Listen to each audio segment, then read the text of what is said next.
Welcome, everyone, and thank you so much for joining us today for our special Beyond the Celebrations portion of our DPS Celebrates committee.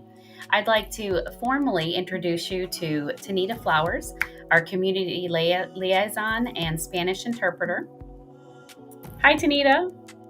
I'm also going to introduce you to Dr. Melissa Watson, who is the Director of School Relations. Hi, Dr. Watson. And our sign language interpreter today is Rachel Williams. Thank you, Rachel, for joining us.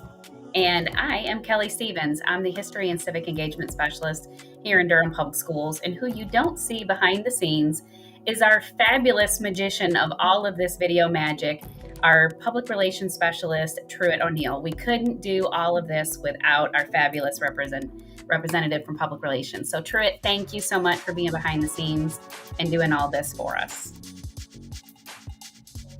And Dr. Watson, you're up next. I am so excited about our committee members. As you can see, it's an extremely diverse group of individuals, all committed to ensuring that we take advantage of every opportunity to celebrate diversity in Durham Public Schools. Also joining us are our Durham Public Schools American Sign Language interpreters, Rachel Williams, Sarah Leonard, and Charles Stores. Thank you for your support.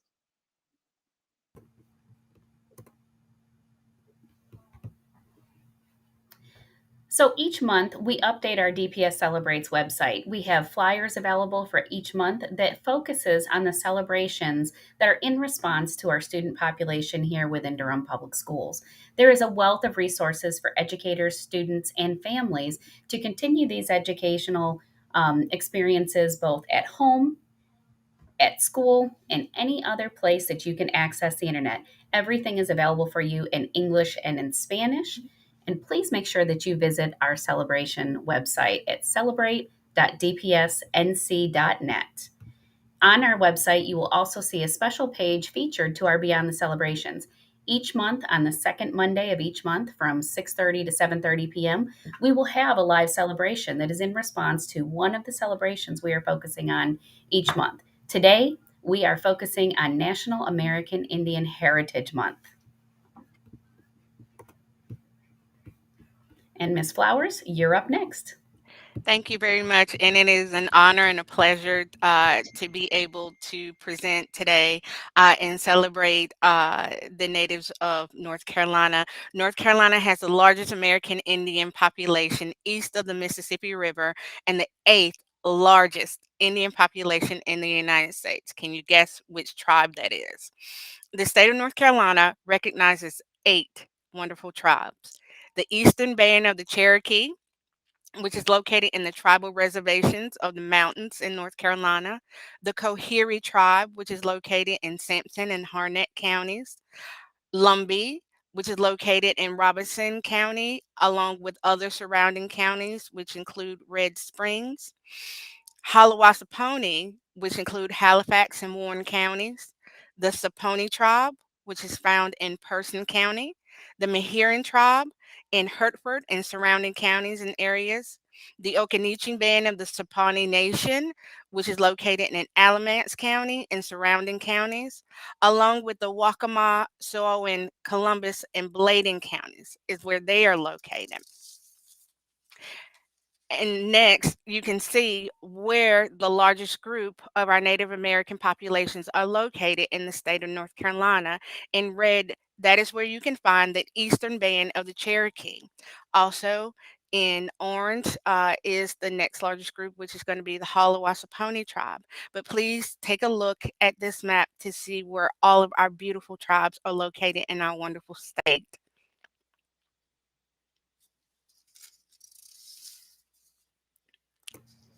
And so next, we'd like to welcome our speaker for this evening. Thank you for joining us. We have here with us today Miss Laura Rogers, who is a member of the Lumbee tribe. Miss Rogers, welcome. Uh, just to give you a little bit of background about Miss Rogers, she joined DPS. Um, and is now participating with us today. So, Miss Rogers, I'm going to go ahead and shoot that over to you. And Kelly, if you want to go ahead and take the reins. Thank you so much, Ms. Flowers. So yes, thank you again, Ms. Rogers, for joining us today. We're very excited that we have a DPS parent joining us, and you have joined our wonderful DPS community this school year, in the 21-22 school year, with an Yeah. elementary student. So thank you. Yes. Thank you for And having me. you are a member of the Lumbee tribe. So I am. we are extra excited that you're here to celebrate with us. What we'd like to hear from you is what attracted you to the Durham area, particularly Durham Public Schools? So I was born in Durham and raised in Raleigh. And then I've lived all up and down the East Coast after I graduated high school and had decided that I wanted to return back to North Carolina. And we were very conscious about where we wanted to return to in Durham. We landed on Durham. We landed on Durham because of not only the diversity, but the equity in Durham. We also, having grown up in Raleigh, I'm sorry about that. That's all Uh, right. We I appreciate you apologize. joining us today, and we I know that you're at work. apologize. So I'm so sorry. Okay. So it was basically the equity. I grew up in spaces where no one really looked like me, and I wanted a different experience for my children. Excellent. Thank you. Is there anything you'd like to share with our Durham Public Schools or larger Durham community about your Native American heritage? So I can really only speak to my personal experience. As Native Americans, there are so many different Native American nations, and we all are very different. So, and all of us who belong to a to a tribal community, we all have our own experience and relationships with that community. So, growing up in Raleigh, which was not where our homeland is, we're from, our tribe is based in Robinson County. And while I did have, a lot of my family members still live in Robinson County, I grew up, in spaces that did not, um, there weren't other people like me, or it was before the internet, and so having that type of access to people who were like me, it just wasn't available. And so I think that experience has really informed the way that I want to raise my children, and just give them more resources than I had. And so, as you mentioned previously, you chose Durham Public Schools because we have the diversity and we have the opportunity for your child to sit and be around students that look like them. They're allowed and have access to materials in which they are learning about their culture, their experience, seeing their cultures in the history and in the literature that they're exploring as they continue through their educational years. I know they're still little, they've got many years left. So, thank you Yes. for choosing Durham Public Schools. And finally, as a DPS parent, what would you advocate for to ensure that Native American heritage is recognized and celebrated? What would you look for? Um, I, the thing that I would like most is access to Title VI Indian education programming. It's something that Wake County has, that Guilford County has, or Johnson County. Anyways, I think, you know, I didn't have access to a lot of the cultural education that say my cousins had in Robinson County, and I would like that for my children. Just, you know, the storytelling from our elders, the, learning about our arts, our belief systems. I just want that to be available to my children. I also would like to see just a focus on the language that is used within the classroom about Native Americans is often it's often discussed with a past tense voice, and that we're still here, and a lot of people don't seem to understand that we are still here, and we are, we all look so different. Like we, some of us are brown, some of us are black, some of us are white, some of us, we are all, we're all different, and erasing us from the current conversation is something that we have to battle constantly. So Thank you. I definitely appreciate that. And in talking with you, you mentioned that you would love to create a group with parents and with students that have Native American connections.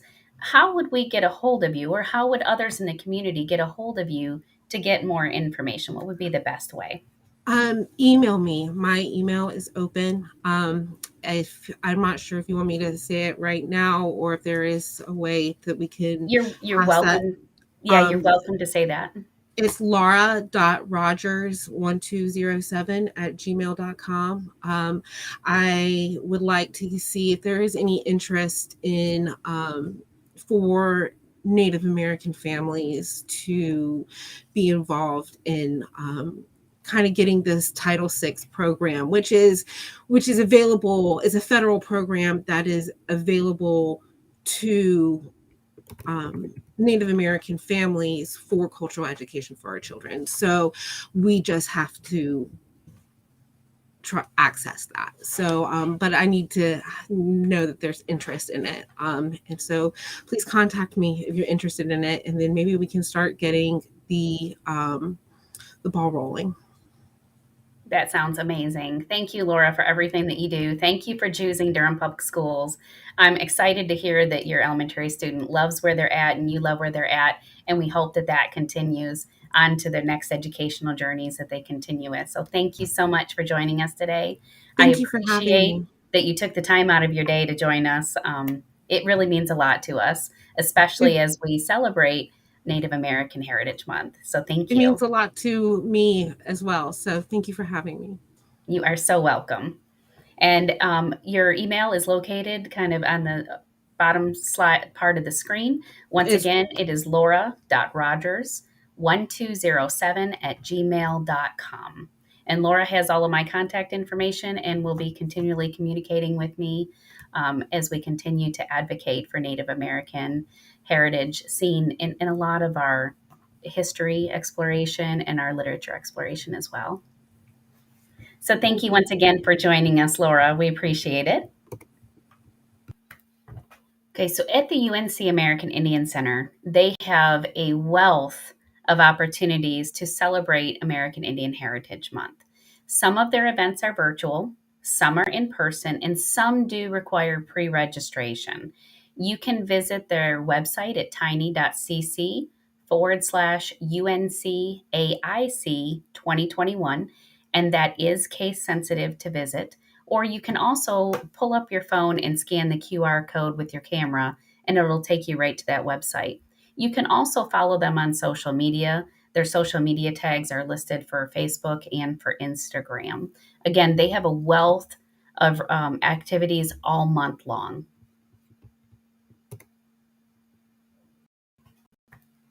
In addition, the North Carolina Museum of History has several different events that we'd like to feature.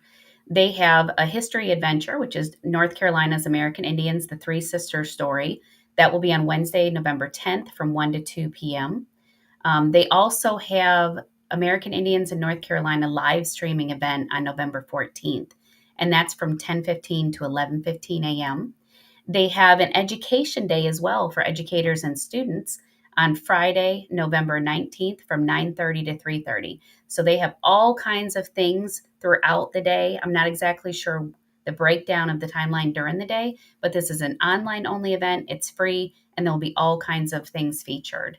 And then finally, there is a live in-person event on Saturday, November 20th at the museum for their 26th annual American Indian Heritage Celebration. So make sure that you visit their website to check it out. They also have a wealth of videos that teachers can use in the classroom or families can use at home as they want to continue to explore Native American cultures. Now, next month, we have our next event. Our Beyond the Celebrations happen every single month on the second Monday of each month from 6:30 to 7:30 p.m. Please visit our website at celebrate.dpsnc.net for more information. You will click on the Beyond the Celebrations and see our featured guests for each month. Remember, each month we feature a guest that focuses on one of the celebrations that we are focusing on during that particular month. And finally, we want to thank everybody for joining us today. And we encourage you, please follow us on social media. We are always posting about events and resources that we have so that we can celebrate our culture. This initiative for DPS Celebrates was started so that we can close the gap between our cultures. We can learn about each other from each other. And that's the best way to combat bias and stereotypes. So please, please, please follow us on Twitter, on Instagram, and on Facebook. All of our handles are there. Please, please, please join us next month. We thank everyone for joining us this month. And once again, thank you for all of our special guests today and for my fellow DPS Celebrates committee members and to our public relations specialist who's in the background that you're not seeing, but he does all the magic. Thank you, everyone, and have a great remainder of your day.